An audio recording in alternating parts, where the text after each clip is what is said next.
Hello there, ladies and gentlemen, and welcome to another episode of CookieCast. Today on CookieCast, it's the beer podcast. Beer. That's right. The Pursuit of Hoppiness is back with our beer drinking crew, and it's kind of a special episode because the brewery of the month is a brewery that we visited to do the old beer tasting.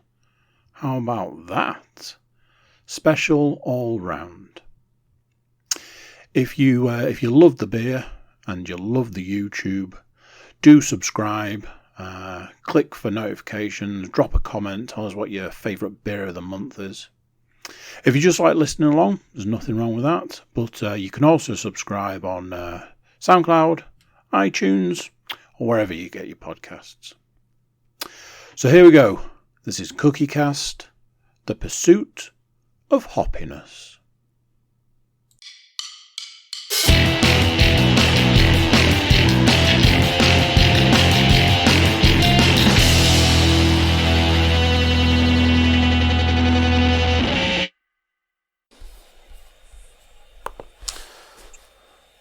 Right, Matthew, I believe it's over to you. Hello, everybody, and welcome to the third episode, I think, of In the Pursuit of Hoppiness. And as Matt will introduce him, he's cracking a can of something. Very, very, very evil looking. Who's that? It's got McKellar. So this McKellar, very nice. So, this is Weird Weather. Weird Weather. So I'll introduce him there. The main proprietor of the CookieCast empire, Mr. Andrew Cook. Hello. Talking into MacLeod non-alcohol beer there. We've got Mr. Stuart Woodmansey. Cheers, everyone. Cheers. And Mr. Paul Williams. Good evening, gentlemen. Yes. Cheers as well. One for a... Yeah, a sour. Delicious. All right then. Okay, so we'll get cracking in. So we're back. So we kind of me and Stu messaged about this the other week. Pubs are open. You can go to places that are outdoor. So a few of my favourite haunts are not quite open just yet because they don't have an outdoor space, but they're getting ready for it soon. We partook in outdoor space drinking at the new North Brewing Company brewery site at Springwell, but more of that later. So we'll go to our usual kind of start. Beer of the month, gents, or what is the best beer that you drank this month? I'm not sure. I didn't give people enough time for this one, but we'll perhaps carry on next month. Is we're going to have a supermarket beer of the month as well. So to kind of make it not so niche as right, let's go and dig around in the back of Matthew's stash that's from a variety of small kind of one-off craft beer haunts. What can you get in your local supermarkets? And we're going to talk about that later as well, just to kind of stir up a bit of controversy because we like that here. So yeah, Mr. Woodmansey, best beer you've had this month.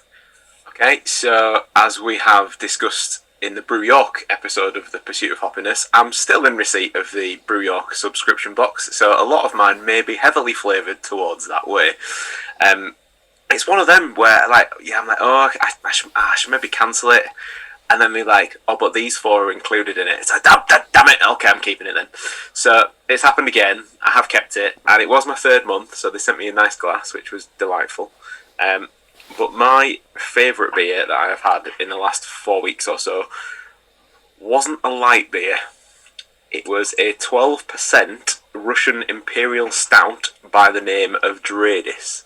And for those of you that are on the YouTubes, I am holding my phone so you can have a little look at the picture. But I will endeavour to actually get this on the bottom of the tweets and subsequent Facebook posts and stuff, so you people can actually see it if you don't. And if you don't go on YouTube, what are you doing? Get yourselves over there. as I said, it was an Imperial Stout, 12%.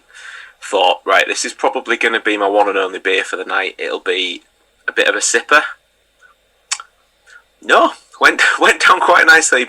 It tasted more in the realms of maybe like a 5 to 6% beer for me.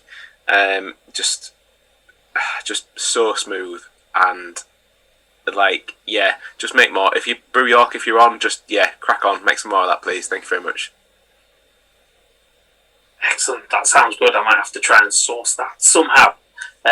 Andy, what's your beer of the month? Well, weirdly, and I'm not sure if I mentioned this one previously as a favourite, but I brought this up to crack open because I'm absolutely well and truly into this.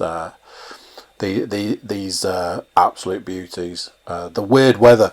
I'm enjoying it because being a non-alcoholic drinker, some of the non-alcoholic stuff can have like a harsh taste at the start or a harsh taste at the end. So I've spent quite a bit of time trying to zone in on the ones that are just smooth throughout, and this one ticks that box. It's smooth start to finish, and it seems to be the thing that I'm looking for in the non-alcoholic stuff at the moment. Because some of them, I mentioned it on a previous episode, some of them you can be tasting the next day.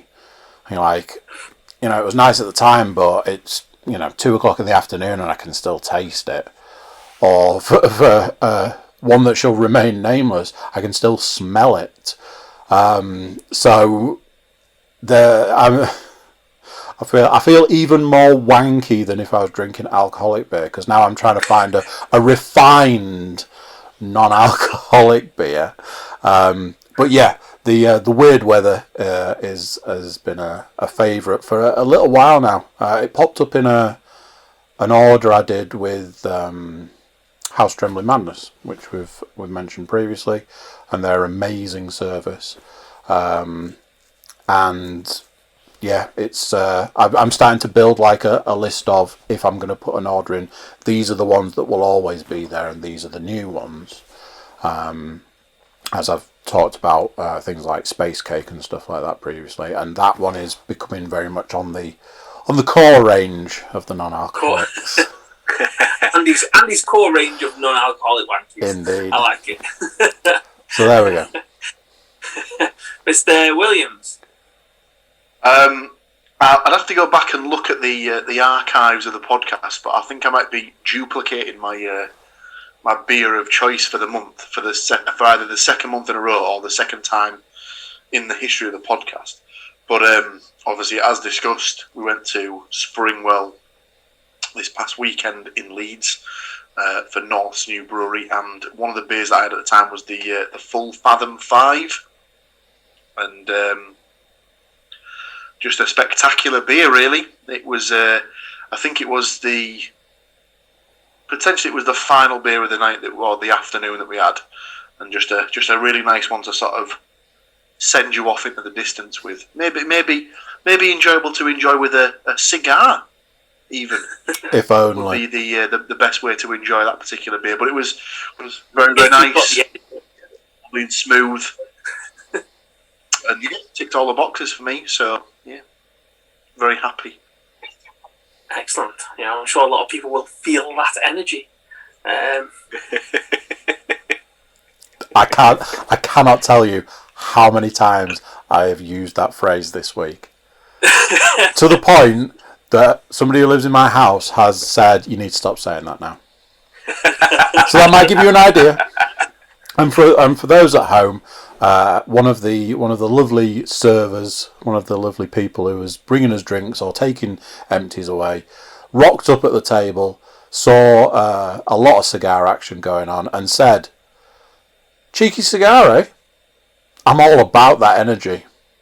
And then just disappeared as quickly as she'd arrived. And it was just like, if we weren't social distancing, I'd be high-fiving you into oblivion right now, because that is just the absolute best way to just appear at a table out of nowhere.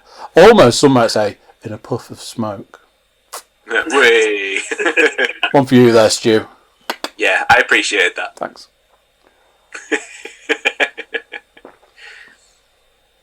My beer of the month is it's a brewery. It's a brewery called Shiny Brewery in Derbyshire, which is it's in a place called Little Eaton, which is a tiny little village in between kind of Derby and the M1 on if you take the A38 kind of thing, and they do some really interesting beers. I've tried them kind of when I visited my sister, and they're in a lot of the local pubs around there.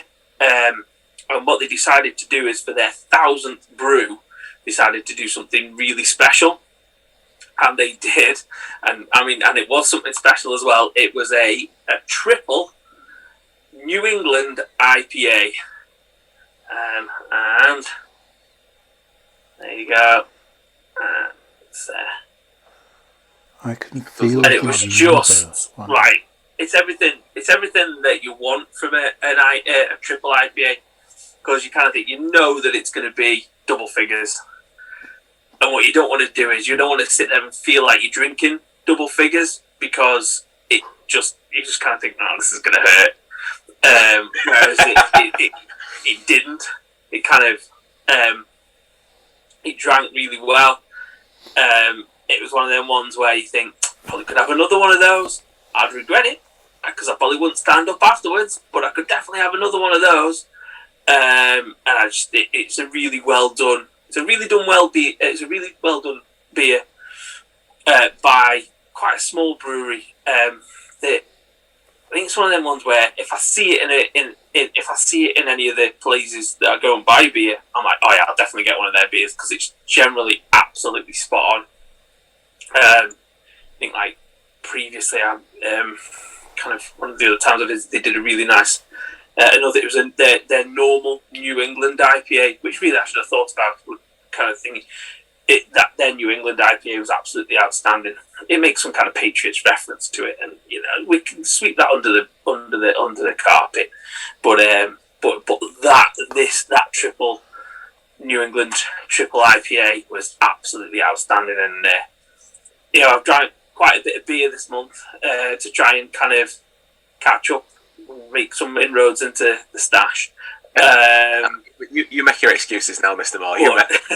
But that one, I looked at when I drank it, and I was like, wow, I can't believe I drank that. Like, it was like possibly right at the end of March, beginning of April, and nothing's surpassed it since. Wow. Some beers got close on Saturday, and we'll definitely talk about some of those beers that we drank on Saturday, but nothing surpassed it this month, kind of thing. So mine was the same. Like I just checked the date on that then, and I thought it feels like it was quite a while ago.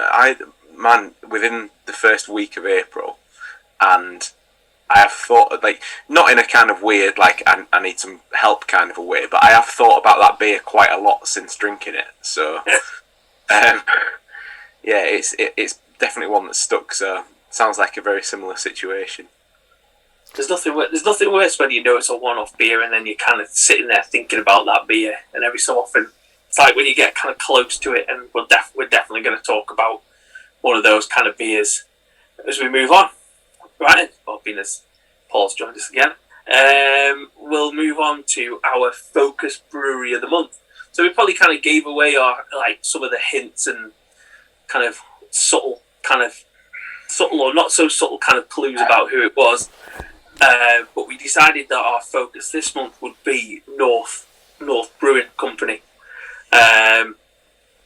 So we're all kind of big fans of. I mean, their merch is very good, and their kind of I think the styling is very good. We just need to do an alcohol-free one. That's the kind of reach out that we're doing. So looking at them, so they were founded by a couple of guys in Leeds who had apparently, it's kind of rumoured that they opened the first craft beer bar in the whole of the UK in around 1997. And then kind of 10, 20 years later decided to take the leap into making their own brewery. I think kind of from things that I've read and stuff like that, the cost was going up due to more people being interested. So they're like, oh, well, probably better to do your own kind of stuff. And the original the original kind of brewery was about half a mile from the original bar. And then last summer, they made the big move. During COVID, really, they started to move all their stuff up to Springwell, which is more the northern part of the city, to open this new brewery, tap room, shop, outdoor kind of entertaining space, all that kind of thing. And obviously we went to visit this weekend, purely on the outside social distancing kind of side of things, so you didn't really get to go in and have a good look at the brewery, which will be, obviously we'd probably be visiting again anyway, but it'd be nice to go research, just podcast research. We'll just mark it down just to get the full picture, but we'll definitely be going back just to kind of get to have a look inside and hang out on their step seats that are in there. But yeah, I just think it's one of those. I think it's one of the. I would put them as kind of one of the breweries on the forefront of the craft beer kind of side of things in the country. I think they're kind of up there with the Wylam's. And they're still independent, which we'll definitely talk about in a bit. But I think they are independent. They seem to be sticking to the independent kind of ethos. And I think they just produce a wide range and an interesting range of beers. And I don't think, kind of bias coming into it, but I don't think they'll do a bad version of something. But they're three or four different lanes that they go into. They do a good job of all three or four of them. And then we kind of. They work with some kind of great breweries as well. I know like some breweries are very kind of stay on their own kind of things, but when you look at it, they've worked with Lervig from Sweden, Finback from America, Magic Rock, Brewdog, Verdant, Track, Wylam, Baskland, and then they work with kind of like local breweries. So they work, you kind of think that maybe some places like maybe Northern Monk wouldn't work with them. But every year they do the Hit the North collab. Yep. And then they kind of do stuff with like clothing stuff as well. So like I'm a big fan of the Pariah cycling kit and kind of just that's going to sound incredibly wanky, but the kind of culture kind of things. So like the t-shirts that go with it and the kind of hats and stuff like that. I like the Pariah stuff. So them collabing with them is like match made in heaven for me. On the back of that as well, like they do the Pariah Paperboy thing every year normally, don't they? Obviously, yeah. last year would have been canned, but essentially they get together with those guys and arrange a big cycle trek basically around all of the venues. I don't know if that'll now be extended now that they've now got Springwell as opposed to their original site down on Sheepscard Grove, but cycling for as many miles as it could possibly be between all of those different venues, to me, sounds like my absolute idea of hell. But the point where somebody goes, you get a beer at the end of it, now, that makes it a little more interesting. Is that the one that starts at Magic Rock? I don't know, actually. I thought it was just between all of their different venues, but, in terms of the fact that they've got stuff at like Otley and Harrogate, and then obviously the main stuff back in Leeds, it's not like it's going to be like 15 minutes and then you're having a pint. It's a fair old bike ride, like. Yeah. It'll definitely be something I do at some point. As to whether I can get my bike on the train and then remember that my bike is on the train as well. So. We can just make sure that we're at all the different venues. There's like water boys for you, Matt. That's fine. Service, yeah. I'll have my own kind of service car behind me until kind of some point where it's like, we couldn't drive anymore. Right, and so what then? Okay, so we kind of, obviously normally we go through the core range. I've put this into a particular order. I'll definitely put it into a particular order. The first beer that I've wrote is the Herzog, the Kolsch style lager. I'm not a lager boy. I'm not a big fan of the lager. You know, it's fine. I don't rush to buy it. Would be the kind of thing. What a raving review that was, Mr. Moore. It's honestly, the problem is that I don't like lager. I don't like that particular lager. I don't like the light lager. It's just kind of thing. Any thoughts on it? Yeah, whilst I am clearly the same in the respect of I don't do lager, it's one of them whereby almost like a new Christmas tradition since my first introduction to North Brewing, because they're not a million miles away from me over in Hull. But like one of our sort of Christmas traditions has been a few weeks before Christmas I'd venture over to Leeds and return with a box of the good stuff for the festive period, which for those of you that know me will know that essentially that makes the Christmas period bearable. However, obviously you go around to friends and families generally over Christmas on a normal sort of on a normal year, and not everybody's going to want to drink an IPA or like a mango and guava pale ale or whatever. Some people are just going to want lager or like I say Kolsch beer, and it started off as I would buy a box of beer and always make sure a couple of them were in it, on the basis that I knew that if we were going around to my father-in-law's, he's generally drank like a Peroni or Moretti or something like that, so I thought he might be okay with that, and those essentially started off being the beer that I would buy and only he would drink, and then I've ended up having them too. So I'm not a lager drinker as such, but that is one that is palatable to me. So that will I'm sure if you haven't gathered from myself on the podcast already, you certainly will over time. But that is almost high praise indeed, for that particular lager. Paul's thinking if you put a shot of lime in, it'll make it all really good. Yeah, just cut it with a little bit of cloudy lemon, and you'll be dancing. Then I've got Sputnik, like an IPA that they do. It's a good IPA. It kind of is that the APA one? Like is that more of a like American pale ale? I'm sure they do an APA one. I might be wrong. But this is this the point where apologies if I'm absolutely cutting you off here. Is this the point where you were possibly going to mention supermarkets, or is that for later? I was going to discuss the whole supermarket thing in any other business. But, okay, we'll keep that then. But it's a decent IPA, and kind of touching on that, it is in their supermarket range.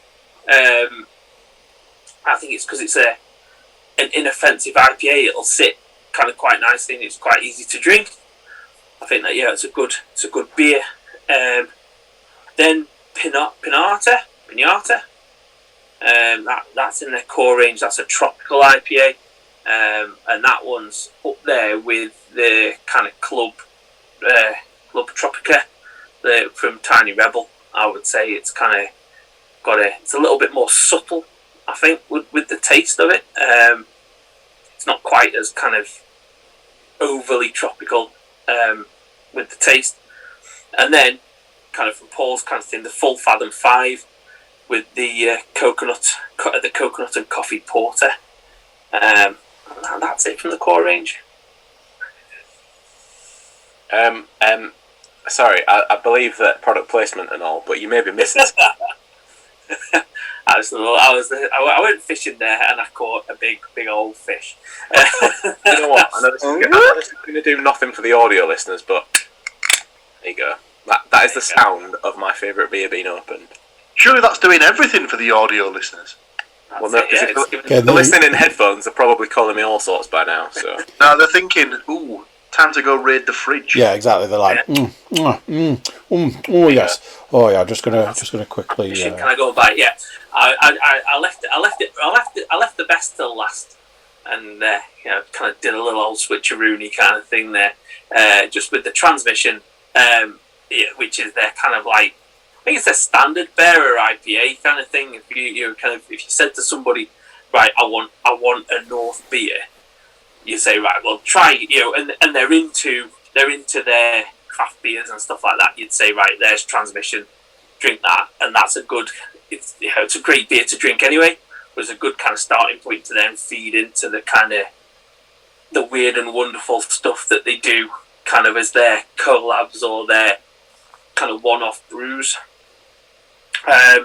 So yeah, I did a little kind of digging around, obviously looking towards the topic later, and I realised that I've had their supermarket range comes as Sputnik, Lost Cosmonauts, a double dry hopped IPA, which I haven't had, which is strange. You're missing out. That is good.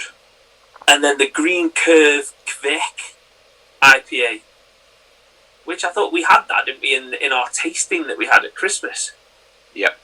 And I thought that was good. I quite like that. I like that one. But I've not had the Lost Cosmonauts, and hopefully it'll stay on the shelves for a while. Well, not too long, because you don't want it sitting out in above 10-degree temperature for too long. But I'll definitely have it at some point. And then I came up. I think we kind of with other breweries we've mentioned kind of less seasonal kind of beers. They don't seem to have a seasonal beer apart from perhaps like the Hit the North that comes out the same time every year, and the Pariah Paperboy that comes out at the same time every year. The rest of it is one-off collab kind of things that they produce kind of every now and again. And then also, I forgot my other one as well. The Golden Milk triple fruited goes that they've done a rebrew of a couple of times. But they're just it's like their beers are just outstanding. The IPAs. We could talk about the IPAs as a discrete kind of group, and they kind of do all kind of double IPAs, triple IPAs, double dry hop. New England IPAs. They've kind of dabbled in West Coast IPAs with the name of it's kind of gone out of my head now. The Pale Blue Eyes, I think it was, wasn't it, that we had in the box? Yeah, Pale Blue Eyes. Yeah, and that's really good. Centennial, which that one's got a similar kind of looking thing, or ornamental. Is that a West Coast one as well? I think. Now, the man to ask would have been Mark, who came with us at the weekend, because his favourite beer is Ornament. That's part of their supermarket range as well at the moment, or has been certainly. But like I'd never had it until we had it in the tasting box just before Christmas, and I saw it and I thought it'll be okay. But and again, as we'll get to when we have the supermarket discussion, my take on it was, I'm a big fan of North beer. The one that's in the supermarket that they're producing en masse, probably going to leave that to the bottom of the list to try. Well, that's my own stupid fault, because after having it, I've missed out, because I could have had more of it by now. Yeah, and then they do some cracking stouts and porters, with some really interesting kind of mixes. They haven't really branched out into lagers, but this weekend we tried they've done a collab with a Hartlepool brewery called Don Zoco that seemed to mainly focus on lagers, and I'm obviously I set out my stall before, kind of being a stroppy boy about it. And I've always kind of avoided Don Zoco because they exclusively they focus on lagers a lot.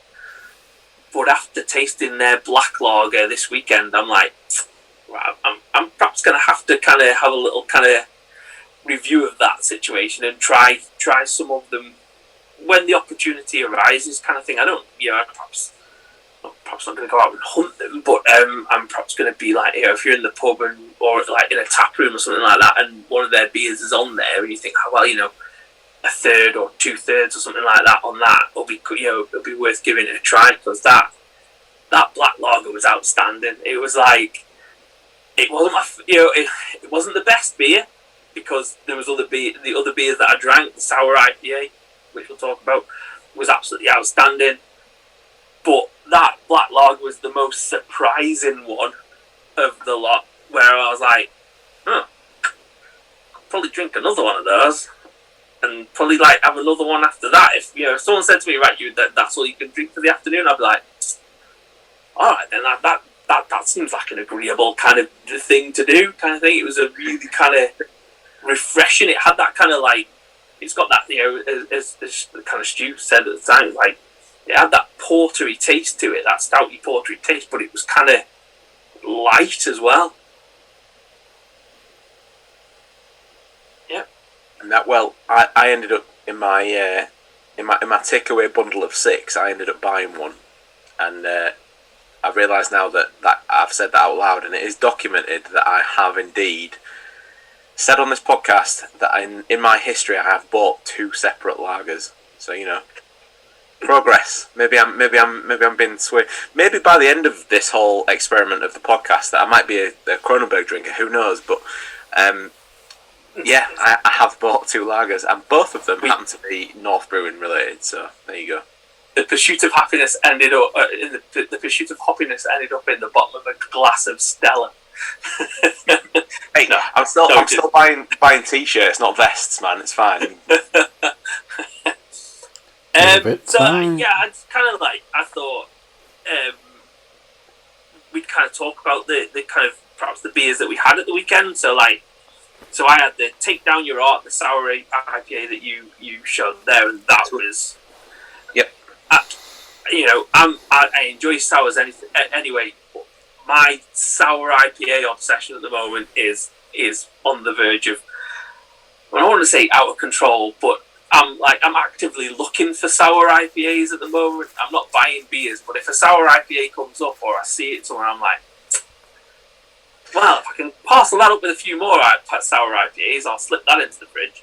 Where does that sit for you though? Because obviously, like in like the history of me being introduced to like craft beer and stuff, first off, you generally have an IPA, and then at some point somebody's like, "Oh, have you had a sour?" And it's 2 very different drinks.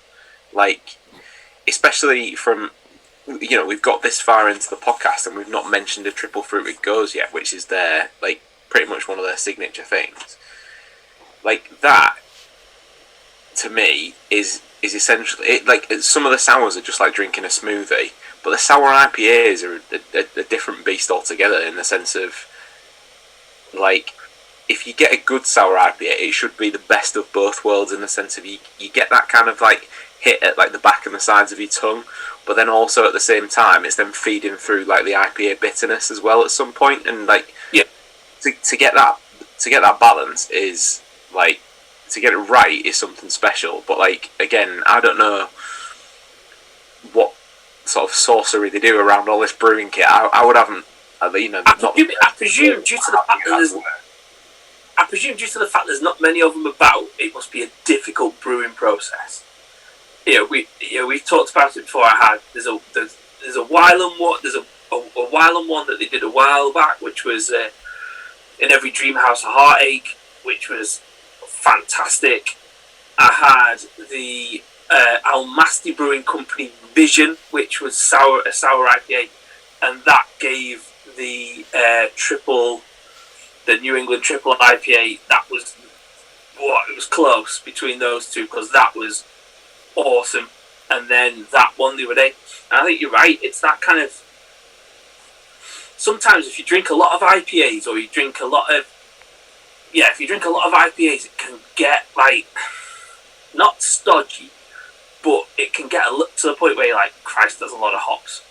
Where like kind of Paul's usual kind of thing, that was a real punch around the chops, and it's kind of like, you kind of get to the point where you're like, I feel a little bit groggy because you've taken a few of those kind of punches, and obviously the ABV is high. I just think that sour IPA's got that kind of like, it's got that freshness to it, but that IPA taste that you're looking for. I mean, I'm really into the triple fruity gozes, but sometimes it does feel like you're drinking kind of fizzy alcoholic juice kind of thing, and it's not a bad thing, but it's I think that sour IPA kind of brings it back to, oh god, it's going to sound really bad, like grown up drinking,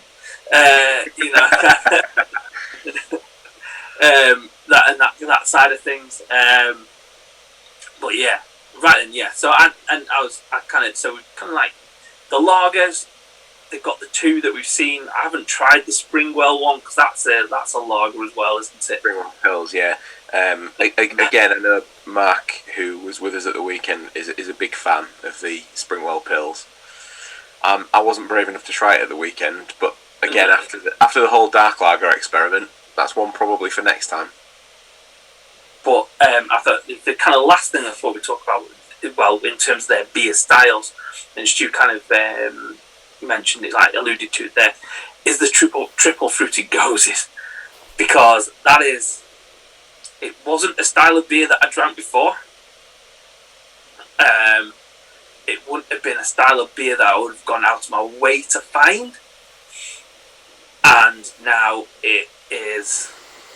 I'm always kind of a little bit gutted that I don't have a goze. If I haven't got a goze or a sour beer in the fridge, I'm always like, it's a bit disappointing. Or if I look at like my next beers that are on deck, and I'm like, oh, there's no sours in there. I'm kind of always a little bit like, got to try and sneak one in somehow, kind of thing. And they're just amazing. I mean, I've got this one. This is one they did their own. It's high windows. It's got raspberry, blackberry, and cacao. And it's excellent. I bought the Golden Milk this weekend, which is one that I buy regularly, which is absolutely, they're absolutely fantastic. I can't really come up with anything. I got put the Lervig. We can perhaps move on to the rebrew list, or rebrews please section, and I don't want to step on anybody. I've got a list. It's a big list. The Lervig triple fruity goes with the blueberry and lingonberry is a particular kind of one that was just amazing. And I was like, well, what's lingonberry? And that was one that I had it at the Atom bar when we went there. I've had it at the North bar when I've been in there. I've had it in the can multiple times. It was one of them ones where you're like, well, I better get an extra one because I know that's not coming back, and I quite like another one of those kind of thing. It's very, very good. Yeah. I just had a little look back on the old Untapped, and I'm actually disappointed as to how many I've missed. There has been so many more than I've even known about the triple fruity goes. A particular one that I have missed: mango, blueberry, and raspberry. Yes, please. But I think was your first triple fruity goes experience craft beer calling? It probably was. It was probably Golden Milk at craft beer calling. Because I seem to think the first year when it was just me and you, that our first beer of the night was a triple fruity goes, but I think that was mango and something. No, right, not the white. Was it mango? Was it? I'm sure it was mango, or it was a mango thing. Anyway, that's kind of not important now. But they have rebrewed just a straight up mango on its own, which is the can that I was parading around earlier on. Also had some of that from the tap at the weekend. Very nice. If I was going to pick a particular triple fruited goes for them to rebrew, for me personally, it's the one with the made up name. It was in a gold and purple can, and it was the boysenberry, which was a little bit of a Christmassy element, I think. But that was something that was brewed for their 4th birthday.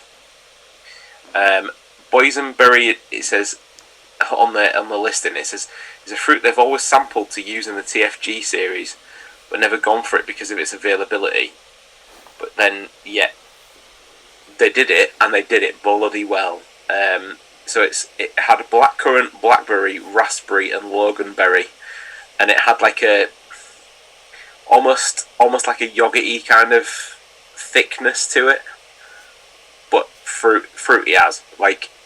I know that fruit-based beers aren't always for everybody, but if I'm picking a TFG for the rebrew, it would be that one for me.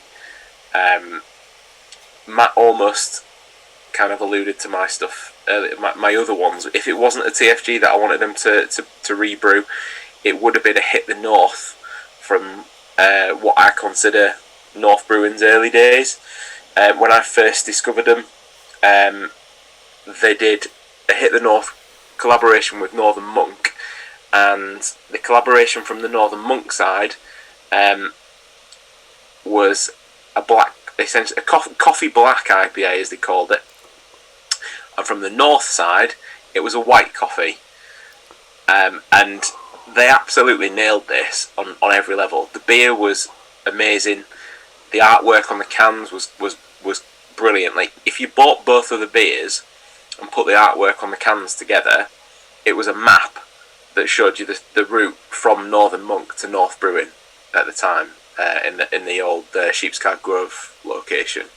But just everything about that, like, I loved that beer. That was also my first growler experience. I had a growler of the white coffee beer. So yeah, yes please. Yeah, that wasn't what you were thinking, Mr. Cook.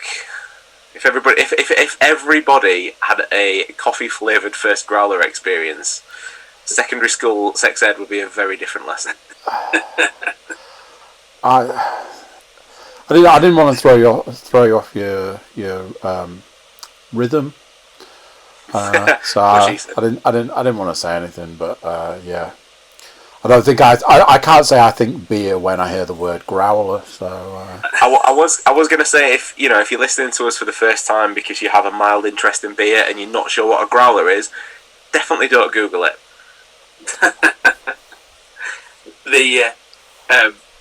Paul recommended the Brew Brothers series on Netflix, and it's Take a Growler, Leave a Growler, which is in America, growler means something else. Still, kind of unpleasant. Not something you'd want to drink. I threw in there as well the Lervig triple fruity goes would be good. The jasmine tea one as well that they did was excellent. Was that the Bowboy? Was that the Bowboy one? The collab? It was. Man, how am I going to find that one?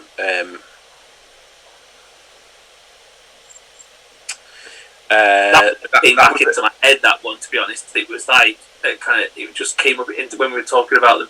And while you're looking for those, the other two that got it. It was that one wasn't actually, according to the results, that wasn't part of the TFG series.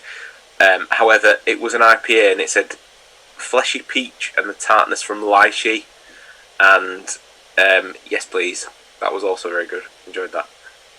The other two I put in there was the double dry hopped transmission, which was that was insane. That was absolutely bonkers. And then the Finback collab that they did, which was a New England Imperial double IPA. Please, please, please collab with Finback again, because that was awesome. Excellent. And what have you moved on to there, Andy? So we had a conversation about this the other day. I got caught up in a here buy some beer from us and use this code and it'll cost you £5, and I was like, okay, and it was like, and free postage. They've obviously been listening to the podcast and know how to get me. So they were like, it should be £10 for 5 cans, but tell you what, you can have it. You young man can have it for £5 and free postage. I'm like, I'm absolutely taking a punt on that. Now then, this is a bit of a pros and cons kind of situation. So the advert showed 5 different cans. Before I go any further, it's these people. They do this. This is the one I'm drinking currently. They showed 5 different things on the advert. Obviously, the box turned up, and I got 2 of these, 2 lagers, and a citrus. So I was like, I'm gonna have to do something about those lagers. So I cracked one of those open the other night, and it was it's that thing. What's that? That's right. It was fucking awful. Because it was non-alcoholic lager. It was like, how wrong would it be to pour this away, since it basically cost me £1? If I'm honest, I brought this up because I was working on the principle that if the lager was that bad, that a smashed pale wasn't going to be amazing. Now, when I poured it, I was like, what has gone on here? That is not a pale ale. No, it's like an amber or... So that's dark. I don't know how it's coming across like video wise, but that is dark.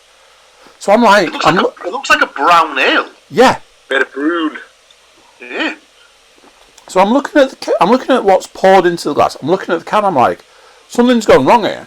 So I'm reading it, and the weirdest thing is, what I can tell you from trying it, I want to tell you I don't like it, and I want to tell you it's not very nice. But I can't. I keep sipping it, going. So apparently this has got a hoppy and tropical aroma, and taste is tropical with a caramel undertone, and that caramel undertone is pulling me in. Because every time I go, I don't like. Oh, it's actually quite nice. So, craftily brewed pale ale with hops, barley, and tropical notes. It is one of the few that I've come across that is absolutely 0%. You generally see between 0 and 0.5. Every now and then you get a 0.3 sort of thing. But because of the way it's poured and because of the way it's tasted, I've now read every single thing on the can. I've also looked up the company again. I'm like, I wonder how much it costs to order, because I'm pretty sure I got a 10% thingy. And now I'm like, I wonder what that citrus one's going to be like. So that's what I've cracked open there, and I want to tell you I don't like it, but I can't.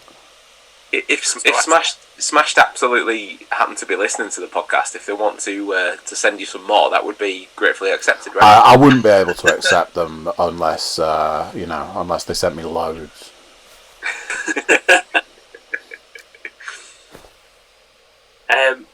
Just to kind of finish up the North talk, I think their styling, again, we talked about this before on the previous kind of podcast, again, the artwork that goes with the with all the cans and stuff like that is absolutely fantastic. With the glasses, the artwork, they kind of spoke about, they do their own, but they also let the people that they collab with do the design for their. I mean, sorry to cut you off. Suicide live on the podcast this evening.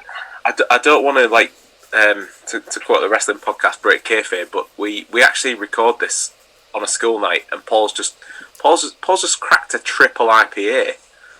Did you get that this weekend, or? No, that's one that was in the box, Mr. Moore. You have that from me. All right, excellent. I mean, it's in the fridge, so I recognise the thing. Right then, so let's move on to. Oh, he won't be seeing that for a couple of months. Oh no. July's a heavy month. there's a lot of beers to be drank in July. All right then. Matthew's ABV is right. I'm going to win this week. Right then. So the first one is, and I kind of get a feeling maybe someone might have heard this one before. The first one is Horizon Line. It's particularly So, I think Horizon Lime. Horizon Lime, as in. Oh, I thought you said Horizon Lime. I was like, well, that's one of Paul's beers. Horizon Line, sorry, my nose is a bit... the line of the horizon. Horizon Line. That kind of suggests it's bang in the middle to me. As in, it's the line between... Don't overthink it, Stu. It never has that sort of principle to it. Well, it's a choice of between either that it's bang in the middle, or essentially Horizon Line, as in laid down, as in makes you fall over, knocks you down to the horizon. I'm gonna throw in. Sorry, I'll throw in a double IPA at 8%. Okay. Who wants to go next? When you said it first time, before we went over what it was called and stuff, I was feeling that was real light. So I'm feeling like a pale ale, and I'm feeling also quite light on the ABV, 5%. Okay. Paul?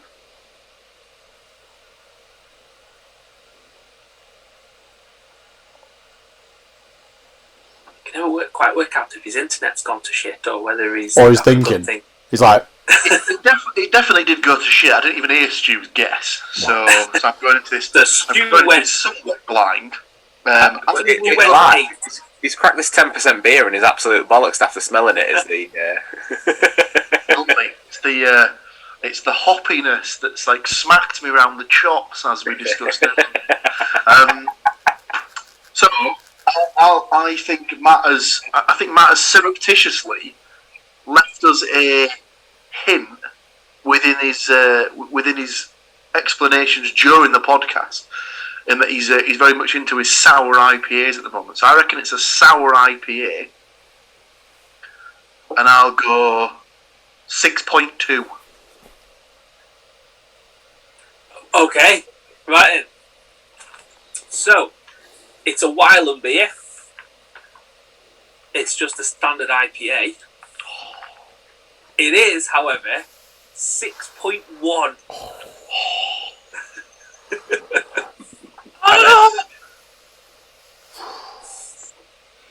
So, right then, so 6.1 was the starter there.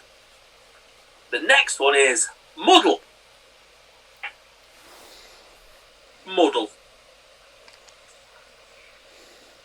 Well, seeing as Paul almost nailed the ABV, surely Paul leads off on this one.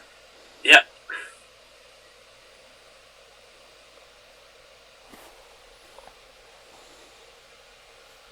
So, Muddle. I'm thinking dark.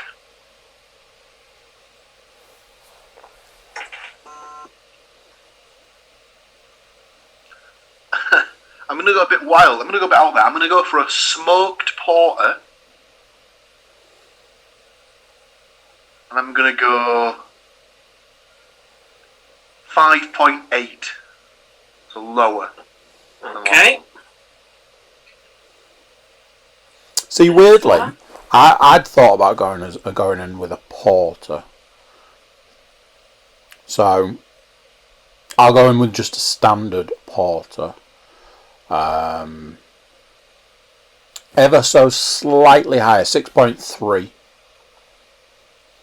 Okay. Stu? On the back of Paul's last style guess, the Muddle would also suit the sour IPA. So I'll go in sour IPA at 5.6. Excellent. Well, Stu is the closest with the style. It is an IPA, not a sour IPA, but just a standard IPA. Stigbaguettes, which is a Swedish brewery. I'm expanding my ponciness to the Nordic lands now, and it is 7%. So I think Mr. Cook gets that one. Right next one. Oh. To try and remember this one. This one is called, and I haven't all of a sudden gone Canadian on you, it's a bat out of hell. A bat out of hell. Oat as in, if you're having a bit of porridge. So, bat out of hell. So, I'm thinking oat milk stout. And I'm thinking, I want to go big. 9%, so higher. Okay. I like Andy's thinking on that one. Yeah. I don't think it's as high, but I will also go with the oat milk stout, and I'll go for 7.2. Okay. I think the style is pretty much sewn up in the sense of it's got to have oats involved in it somewhere.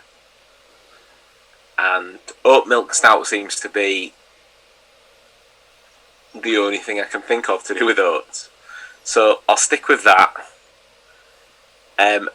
But just because it's an oat milk stout doesn't mean it has to be high. So I'm going to go in at 4.5. Excellent. You're all wrong with the oat milk stout. It is a double dry hopped oat pale made by the Weird Beard Company. It is, however, 4%. Mr. Woodmansey gets that one. Are we one apiece? Ones each, all as we kind of go into this one. Right. Should we just do this winner takes all? I can leave the fifth one to another time. We'll do winner takes all on this one. Ooh, the jeopardy, the suspense. All right. This one is fruit shoot aptitude.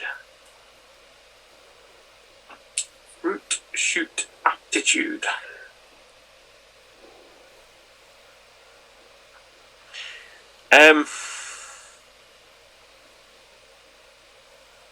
Do you say brute shoot aptitude? Fruit.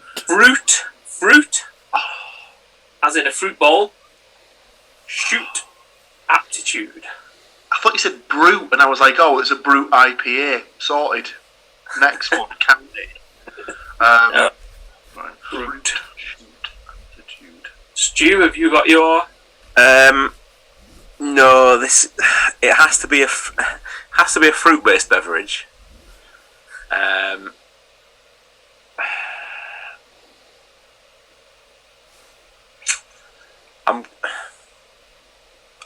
I'm just gonna go 7% on this one, and the fact that we've been talking about triple fruited gozes all night, it has to be some kind of fruited beer of some description. But I'm struggling to come up with a style because all I'm thinking about, to be honest, is cracking this. I'll be fair. So yeah, I'm just gonna go at 7%, and I'm not sure about the style. Okay then. And you're Paul. I'm in the same camp, so I'll go with the triple fruited goes. A little bit higher than Stu, I think 7.5. Okay. So, I'll go with a fruited sour, and I'll go 5.5%.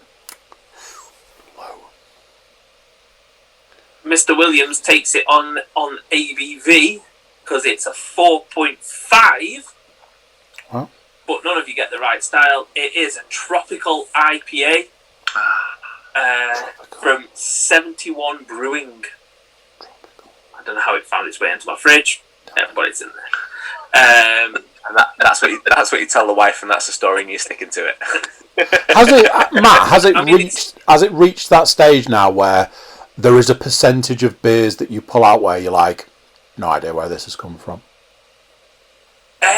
I think my sister got me like 2 lots of like 25 cans from those like subscription kind of things where they do your mixed thing, and that's why the fridge is so full, because she got me that for birthday and Christmas.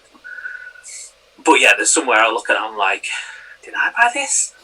And then look at it and think, why on earth would I have bought this? This is not a beer that I would buy, kind of thing. But yeah, it's kind of, sometimes I look at it, I'm like, there's some of them where I generally look at them and think, I could have bought this like 2 or 3 years ago, and it's still kind of, because it's a stout or a porter, and it's got an end life of like 2028 or 2035, as I found a while ago. I was like, well, I'm not going to drink that when one's going to go out of date next week, even though I really want to drink it. This is the point where I'm not going to give away all of Matt's personal details, but that is dedication to the date ordering of the stash, on the basis that when he says that his sister bought him stuff for birthday and Christmas, I mean, it's not exactly like they're a month apart either, is it? Like, do you know, like... and the thing is, though, I'm saying birthday and Christmas. I'm not saying the birthday that was like a month ago. It's the birthday before that. To be fair, I didn't cash the voucher in for like 2 or 3 months, so it's kind of not quite as bad as that. But still, it was kind of thingy. just for my final piece of North Brewing product placement on the podcast. This is the mango triple fruited goes for the YouTube viewers. Look at that, the thickness and the fruit juice element to that. That is an absolute delight. That was particularly awesome this weekend at Springwell as well. And we're heading into any other beerness. I think we've kind of got one big thing to talk about. In the past month, I think one of the first, when we went to Craft Beer Calling, there was like the people who were some suppliers, and they had like a sticker or something like that, and it was this robot drinking beer saying craft beer will eat itself. And in the past month, we kind of headed in that direction. Yeah, I think if for those of you who've had their head under a rock or something for the past month, there's been several controversies as it's kind of opened out, as some of the bigger breweries have started putting their beers into supermarkets. So it started with Cloudwater putting in some of their, specially brewed for Tesco. And then they did a box with some smaller breweries, kind of looking at kind of like minority groups. So one was Queer Brewing. There was something with a couple of brewers that were black. And kind of different kind of breweries that do like kind of charity work and stuff like that, I think. And then there's this big old hoo-ha about it, about you're not going to be storing the beers at 10 degrees and it's going to spoil the beer and all this kind of thing, and this big old kick-off about it. Then Vault City announced that they were putting 2 beers into Tesco as well. And then Magic Rock. I think Magic Rock have had beers in Marx's and Tesco already, but they've announced that they're putting more into the thing. What are our feelings on this, gents? Because I could sit on the fence or I could dive straight off it. I'm a bit indifferent, really, because I think just the general conditions for everybody on the planet in the last 18 months has kind of swayed me somewhat, because the only place you're allowed to go, or the only place you have been allowed to go, is the supermarket. So if I'm going to buy a beer that I'm going to enjoy drinking at the only place I'm physically allowed to go to in the 18 months, who's going to tell me I'm wrong for doing that? Do you know what I mean? Like, I don't understand that. But then at the same time, within that time period, some of the breweries have really stepped up their game in terms of getting stuff out direct to the consumer. So North, for example, the fact that we've all done an online beer tasting before Christmas, essentially we had like a Christmas party without ever leaving the house, and like my wife is. I was to say, my wife is very much a witness to that, on the basis that I was sat exactly where I am now for our Christmas gathering, and then went to bed, which is just in the wall behind me, without ever bothering anybody, without having to buy a taxi or anything. So some places have really upped their game, and I feel like the places that haven't are the places that are going to have the most grievance, because it's like, well, if you bothered to actually get in touch with the consumers, or if you bothered to maybe, if there was any way that you could get yourselves into a supermarket. Now, I'm not going to pretend that I know that that's an easy route to go. I have no idea what that entails, but it's one of them where, like you said, Matt, the box that Cloudwater have put into Tesco's that's caused all this controversy, they've partnered up with 4 smaller breweries, so that it's not just straight up Cloudwater beers that have gone in. There are a few, but Cloudwater have made it their mission to highlight these smaller breweries. And people have complained because one of Cloudwater's initial things was beer has to be stored at a certain temperature from production all the way through to drinking to keep it at a certain quality, whereas Tesco's will only ever put it straight onto the shelves. If that's the case, and if that's what you genuinely believe, it's quite simple. Don't buy the beer. But if you want to broaden your horizons and actually try beers from these 4 smaller breweries, now let's be fair, the breweries that are in it, I've never had a beer of theirs ever. But when I went and did my shopping last weekend, or the weekend before, whenever it was, and I saw this beer in Tesco's, and I'm lucky enough that I like the Cloudwater. I knew Cloudwater before, been to the tap room once. Of course I'm going to buy it, and of course I'm going to then sort of see the output of these smaller breweries. So for me personally, views of my own and not necessarily that of the podcast and all the rest of it. If you are complaining that these smaller breweries have jumped at this chance to get their beers into essentially one of the biggest shops in the entire country for a bit of exposure, if you are complaining about the fact that these guys are trying to better themselves essentially, what planet are you on? I think this is the kind of it's the fine line that's there at the moment with craft beer, because it's kind of taking the place of real ale and Camera as the sanctimonious arsehole about beer. And God, this is the kind of way it's that. And I think maybe it's sometimes the groups of people that are into it as well. They're perhaps a little bit younger. They're perhaps a little bit more active on social media, that kind of thing. I just think, if you want to drink beer that's been stored at 10 degrees in a nice little cubbyhole somewhere, then go to your local ale, like your local brew shop. I know that I sit outside, obviously, at the time being. Just saying. Well, but if it's a shop, you can order it and collect it and stuff like that. So I know that if I'm going to be choosy, I can go to Coppers, I can go to Nord, I can go to Block and Bottle, I can go to Centrail, I can go to all my beer shops, and I can go and get the one-off, nerdy, pretentious beers that I want to drink. But if I want to try something different, or you got to think, how did I get myself into this state? Well, obviously I tried some beers that I perhaps wouldn't have tried before, and that's what these breweries want. And I don't care if it's, we want these breweries to survive. And the past year has put them in a position that they might not survive, and that includes your kind of Cloudwater and Wylam's and North and big breweries that that have a massive turnover there. So what if they kind of put 2 beers into Tesco? You don't have to drink it. Don't be a dick about it. You don't have to drink it. No one's standing there going, "This is the only place that you can buy Cloudwater from now."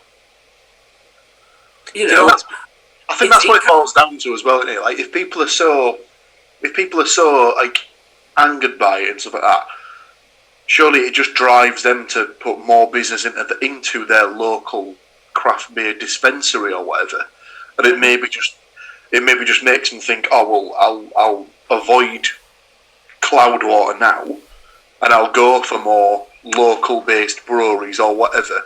So if I suppose in that regard, it's sort of it might be bad for Cloudwater from an individual perspective, but from a consumer perspective, they're going to get more business anyway. And fair play to them, because obviously they've got to the point now where their production's got large enough where they can actually supply a national superstore that's willing to take their beers on. This is point 2 of the controversy, Mr. Williams, because the Cloudwater beers that are in Tesco, other supermarkets are available, is... Well, you can't buy Cloudwater in them. Yeah, right.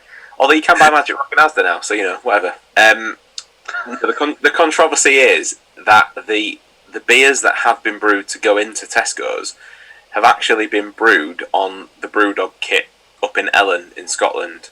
So the Brewdog, those people that introduced everybody to the craft beer scene in the first instance, for the majority of the current generation, I would say, of craft beer drinkers, and now essentially that band that everybody knew before they were big, and now they're big. Ooh, don't like them anymore. Like, I'm not gonna. The Coldplay that you're saying that the Coldplay of craft brewing. What you're saying?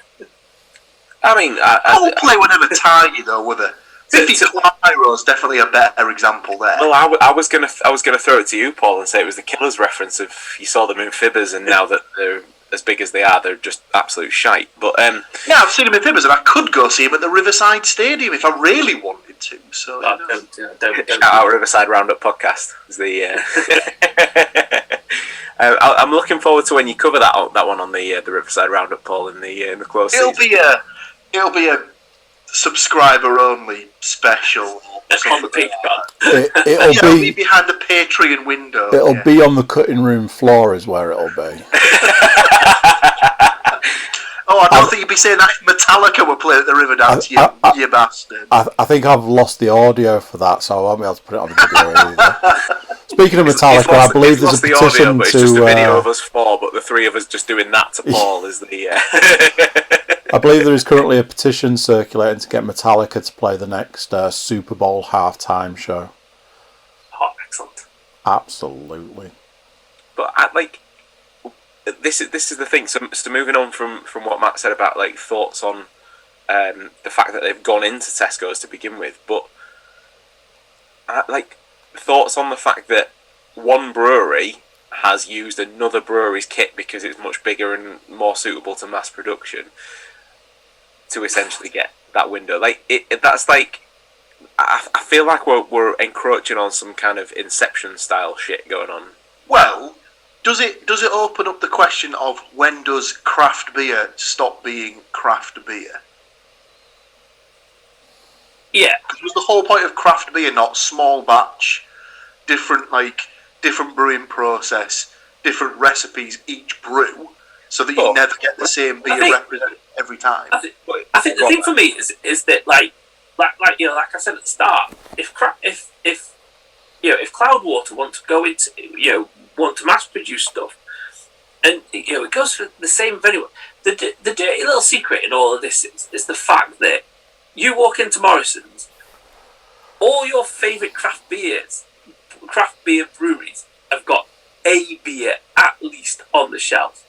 You can walk in. I could walk in tomorrow. I could see Brew York, Northern Monk, about 10 of them with beers on the shelf, and there's no hoo-ha kicked up. I think sometimes it's the attitude of the brewery, and Cloudwater kind of tread on that edge of being slightly sanctimonious about things. But I don't know.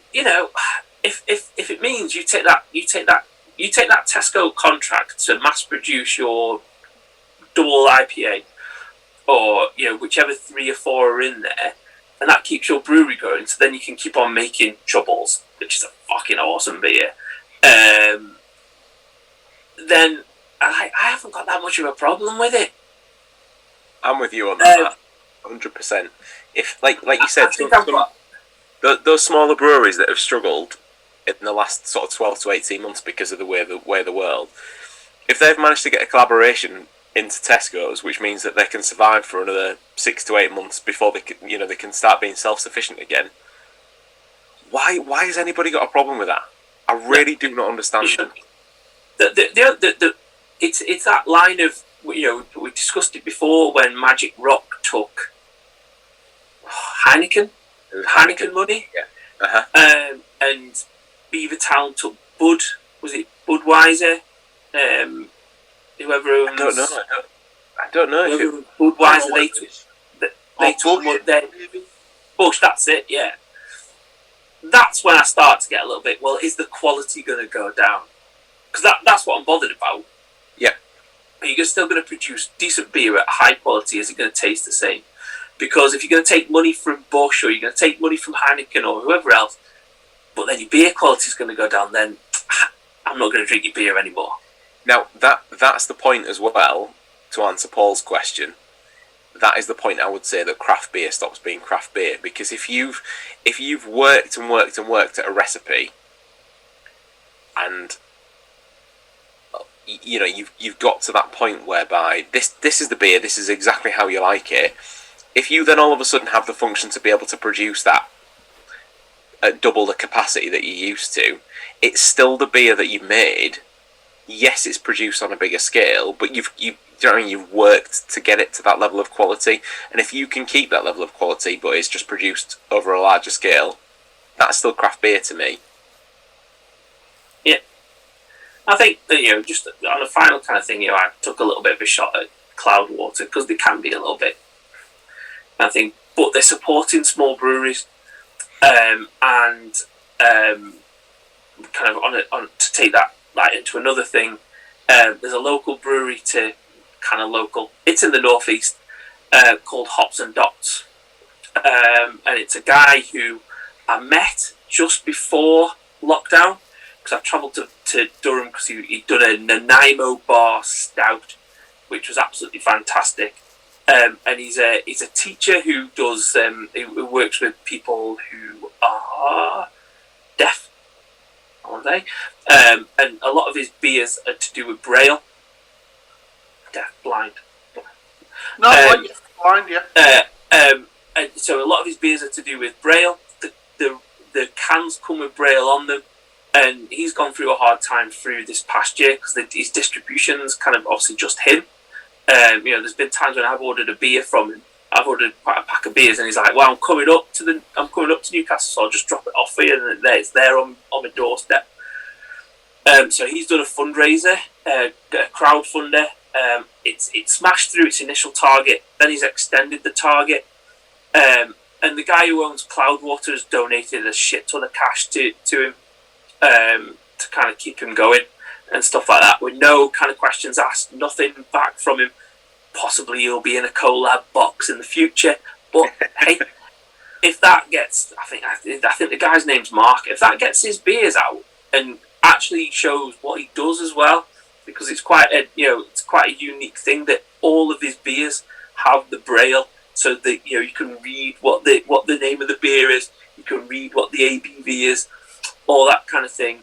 Then if you're using the money that you've got from Tesco for good, then I'm kind of more than happy with that. But go and give Hops and Dots a good look at.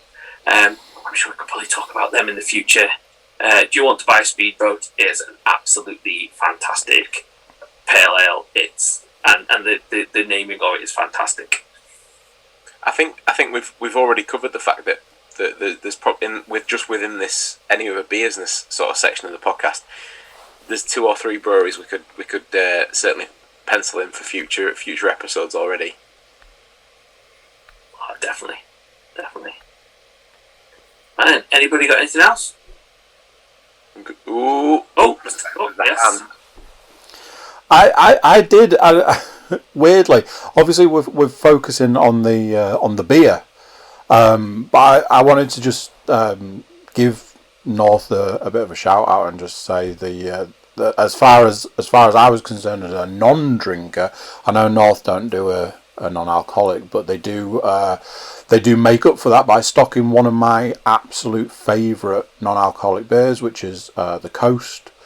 The Coast stuff is, I have to have Coast in the fridge no matter what. It's like having some of the Tiny Rebel stuff. If you open my fridge door, it's always there. Coast and Tiny Rebel are always going to be there. So from a non-alcoholic perspective, but just as an experience, just go in there, the way that they're doing the social distancing, the way they're doing the outside drinking, the system they've got for, Paul pointed this out at the time, but when you order, your drinks are on your table, cracked open, ready to rock and roll within about 90 seconds. It was an insane level of service.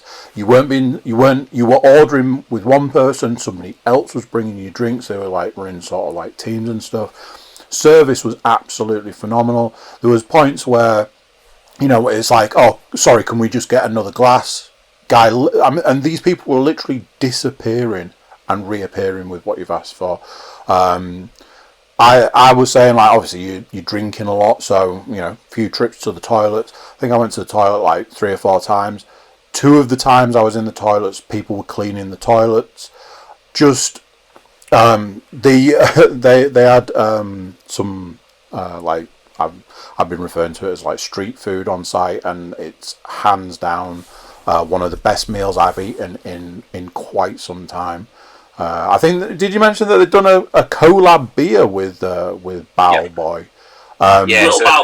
It's Little Bow Boy. They're the people that have the food in the tap room in the city centre, and they've kept with those guys, and they've had the sort of, I don't know if it's a contract or whatever, but they've got the food situation sort of sewn up at the the new tap room at Springwell. But again, like, I'm pleased you actually mentioned this, because I was quite happy to say no, there's nothing else. But the level of service, considering that the weekend that we visited was only the second weekend that they've been open, and also as well, they're not open during the week as far as I'm aware. It is just Friday, Saturday, Sunday. Yep. So the day that we visited would have been the 5th day that they'd been open, and to have that down so tightly as they did in terms of, like you said, the service, there was.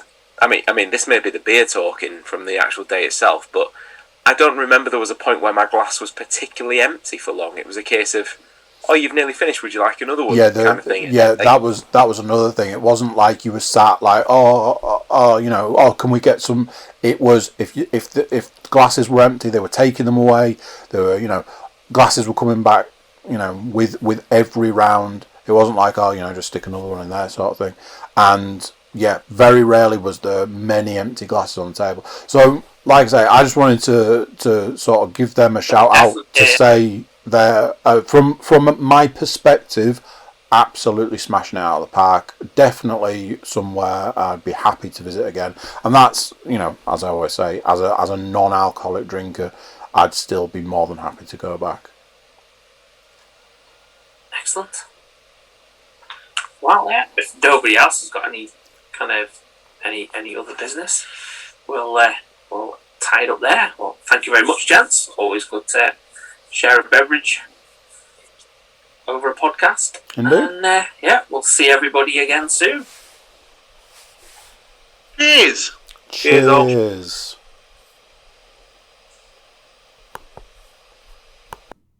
So there you go. What do you think of that? Big shout out to North Brewing and the Springwell Brewery. I honestly, as I said in the podcast, can't say enough about the experience. It was fantastic. If you're checking us out on YouTube, be a love and subscribe. Makes everybody happy. If you're listening to us, hi, and also subscribe. Whether it's SoundCloud, iTunes, or anywhere you get your podcasts. Click a subscribe button and let us know how much you love the podcast. So there we go. That's it for this one. Check back in with us in a month's time when we'll have another brewery and more thoughts on the beer. Until then, I'm going to say bye, and I'll see you then. Bye-bye.